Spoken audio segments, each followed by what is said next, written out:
Казвам се Питър и преди няколко седмици смятах, че съм просто обикновен колекционер на винтидж електроника. Прекарвах съботите си по бит пазари, ровейки се в кутии с прашни, забравени предмети, стари радиоапарати, грамофони, допотопни компютърни части. Харесваше ми усещането, че възкресявам нещо от миналото, давам му нов живот, спасявам го от забрава. Този път, на един закътан щанд, сред купчина изхвърлена електроника, съзрях стар VHS видеокасетофон. Беше от онзи тежък, тромав тип от 80-те, с огромни бутони и мигащи зелени лампички. Изглеждаше почти идеален, сякаш времето го бе пропуснало. До него имаше няколко касети, без етикети, просто захвърлени на куп. Продавачът, един мрачен старец с проницателни очи, само измърмори: "Вземи ги, ако искаш. Тези не са за всеки. Някои неща е по-добре да останат скрити." Не обърнах внимание на думите му тогава, сметнах ги за част от колорита на мястото. Занесох ги вкъщи, почистих касетофона от дебелия слой прах и го свързах към стария си телевизор с катодна лъчева тръба, който държах специално за такива находки. Екранът му имаше онази мека, пулсираща светлина, която съвременните телевизори нямат. Първите няколко касети бяха разочароващи, някакъв увехтял запис на детско шоу от 70-те с лошо качество, реклами на коли от 80-те с ярки, дразнещи цветове, едно ужасно домашно видео на нечия семейна почивка на плажа, където почти не се виждаха лица. Помислих си, че това е поредната скучна находка, която ще добавя към архива си, но после дойде последната касета. Беше потежка от другите, а пластмасата излъчваше странен, едва доловим студен полъх, въпреки че стаята беше топла. Нямаше етикет, беше напълно черна, сякаш поглъщаше светлината. Почувствах странно предчувствие, докато я поставях в касетофона. Задрънча, после се чу познатото съскане на статично електричество, което винаги ме успокоявало. Екранът просветна в сиво, после се появи мътно изображение. Първоначално изглеждаше като запис на празна стая. Беше тъмна, с стари увехтели мебели и сгнил диван, обърнат стол, масивна дървена маса. Но имаше нещо нередно, нещо, което веднага ме накара да настръхна. Линиите на стаята не бяха прави. Стените леко пулсираха, сякаш дишаха, а сенките танцуваха по ъглите по неестествен, почти жив начин, променяйки формите си.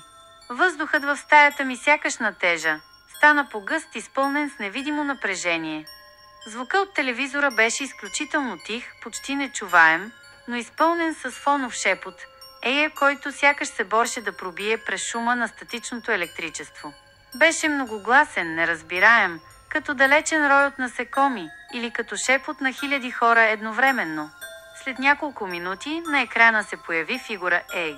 Тя беше човешка, но с размазани черти, сякаш образът й беше деформиран от смущения или от самата й природа. Не можех да различа лице, ръце или крака. Беше просто силует, обвит в сянка. Фигурата не правеше нищо, просто стоеше в средата на стаята и гледаше директно към камерата и към зрителя, към мен. Лицето й беше невъзможно да се различи, но усещането беше, че ме наблюдава с невероятна, зла и поглъщаща интензивност. Сякаш очите й бяха черни дупки, които виждаха всичко в мен.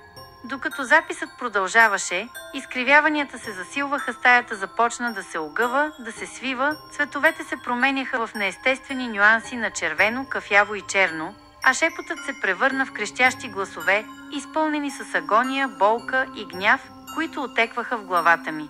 Фигурата не се движеше, но сякаш се доближаваше Уейка, ставаше по-голяма, по-ясна, запълваше екрана, а очите й, макар и неясни, сякаш пронизваха екрана и ме гледаха директно в душата.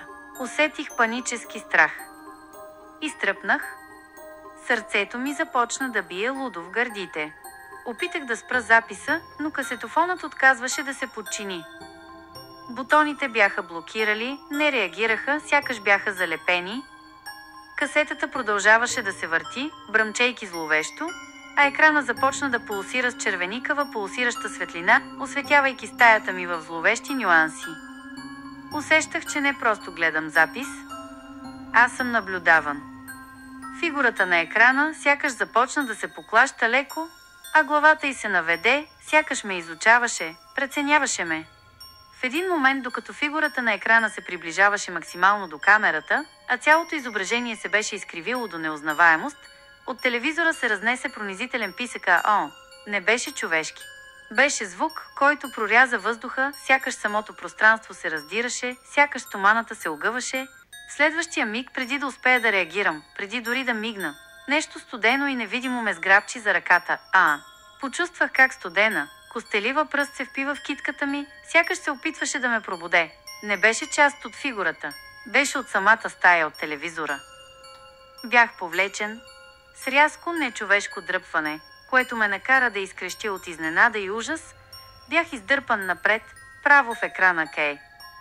Усетих студ, статично електричество и ужасяващ натиск, който смазваше гърдите ми. За секунда всичко беше мрак и хаос, шепоти, писъци, размазани цветове, образи, които преминаваха пред очите ми с нечовешка скорост. А после паднах върху прашен, разбит пот. Вдигнах глава. Бях в същата стая, която гледах на видеото.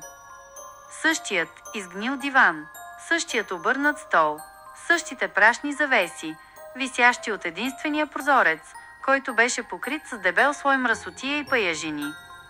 Въздухът беше тежък, застоял, изпълнен с мирис на мухъл, гниене и нещо друго, нещо метално и старо, като кръв. Касетофона и телевизорът ми ги нямаше. Бях вътре в записа и бях сам. Или поне така си мислех. Чух скърцане, бавно се обърнах, от отворената врата в далечния край на стаята се подаваше сянка. Не беше напълно човешка. По-скоро като размазан силует, който леко пулсираше в тъмнината, променяйки формата си. Усетих нейния поглед, който прогаряше плътта ми. Тя ме преследваше. Станах, накуцвайки от подсъзнателен порив за бягство, и побягнах през вратата. Озовах се в дълъг, мрачен коридор. Стените бяха влажни, покрити с мръсотия, а от тавана капеше вода с дразнещ, монотонен звук. Всяка стъпка оттекваше зловещо в тишината, сякаш ме издаваше. Чувах стъпките и зад мен влачещи се, едва доловими, но все по-близки, сякаш тя се телепортираше. Коридорът се извиваше и водеше към нови, още по-мрачни стаи, кухня с изгнили прибори, които висяха от стените като скелети, спалня с разхвърляно легло, покрито с нещо черно и гниещо, сякаш някога е имало тяло там. Всяка стая излъчваше чувство на отчаяние, на забрава, на застинала агония. Разбрах, че това е къщата от записа Не е просто записна стая. Това е къща, която е погълнала други хора. Също като мен. Сенчестата фигура ме следваше неотлъчно. Колкото повече бягах, толкова посилно чувах шепота, който сега беше ясен, гласове, които молеха за помощ, за освобождение, за крае, за гласове, които сякаш ме обвиняваха. Те бяха на предишни жертви, повлечени в тази касета, в тази къща, обречени да бродят завинага. Те не искаха да ме спасят. Те искаха да се присъединя към тях, да стана част от тяхната безкрайна мъка. Стани като нас. Бъди част от колекцията. Няма изход. Няма спасение. Ехтяха те. Тичах през безкрайни стаи, по спираловидни стълбища, които изглеждаха да водят надолу към нищото, към бездънна яма. Намерих стаи, пълни с увехтели играчки, други с изгнили дрехи, сякаш всеки предмет принадлежеше на някой, който е бил погълнат тук, чиято история е била прекъсната. Всяка стая сякаш се опитваше да ми разкаже част от своята история, от своята агония, от последните си мигове. Достигнах до една стая, която беше по-голяма от останалите, почти като зала. В средата й, върху изгнил килим, лежеше стар видеокасетофон, същият, който бях купил. А върху него черната касета без етикет. Разбрах. Това беше капан. Всичко това беше капан. Фигурата се появи на прага на стаята, вече по-малко размазана, с очертания на човешки силует, но с правни черни дупки вместо очи, които ме гледаха безмилостно. Тя протегна една дълга, тънка, кокалеста ръка към мен, сякаш искаше да ме сграбчи отново. Единственият начин да се спася беше да унищожа касетата, Грабнах я от касетофона, която беше необичайно гореща, сякаш пулсираше със собствено зло, и я ударих със сила в пода. Пластмасата се счупи с трясък, лентата се разпръсна на кълба. В същия миг стаята започна да се тресе силно. Стените се огъваха навътре, сякаш цялата къща се сриваше, поглъщана от някаква невидима сила. Фигурата изписка пронизително и започна да се разпада на сенки и дим, които се абсорбираха обратно в стените, в пода, в самия въздух. Шепотът стана хаотичен, после затихна в стон, сякаш хиляди гласове бяха заглушени наведнъж. За секунда всичко беше абсолютен мрак. А после се озовах отново в стаята си, на пода. Касетофонът беше разбит, а касетата счупена на две парчета, разпръснати около мен. Телевизорът беше изключен и студен. Всичко беше точно както беше, но усещах разликата. Въздухът в стаята ми все още миришеше на мухъл, гниене и метал. И върху ръката си, където ме беше сграбчило онова студено нещо, имаше червеникав отпечатък 5 пръста, сякаш от изгорено, но без болка. Просто дълбок червеникав отпечатък. От тогава не спя спокойно. Постоянно чувам тих шепот от тъмните ъгли на стаята си, който се засилва, когато мрака падне. Виждам сенки да танцуват в периферното си зрение, сякаш фигурата ме наблюдава от някъде. Знам, че съм изляза от касетата, но част от касетата е влязла в мен и... Чувствам я, движи се вътре в мен, студена и тежка. Фигурата не ме е пуснала. Тя е в мен. И знам, че рано или късно тя ще излезе. А когато това стане, аз ще бъда само един от многото шепоти, които ще продължат да скитат из касетата, която погълнала е. Но това не е краят на моята история, защото докато пиша това, усещам как студенина се разпространява от гърдите ми. Шепота става все по-силен, променя се, става поясен. Вече не са само чужди гласове. Чувам моя собствен глас, който шепне сред тях. Чувам моите мисли, които се изливат в етера. Чувствам как спомените ми се размиват, как идентичността ми се разтваря. Стаята около мен започва да пулсира, сякаш стените се огъват. А ето я и тя. Фигурата. Не само в периферното ми зрение, а пред мен, оформяща се от сенките. Тя не ме търси. Тя ме поглъща. Постепенно. За да стана част от нейната колекция. Тук текстът прекъсва внезапно. Камерата на телефона или лаптопа, с който е писан, се включва сама. Показва празна стая.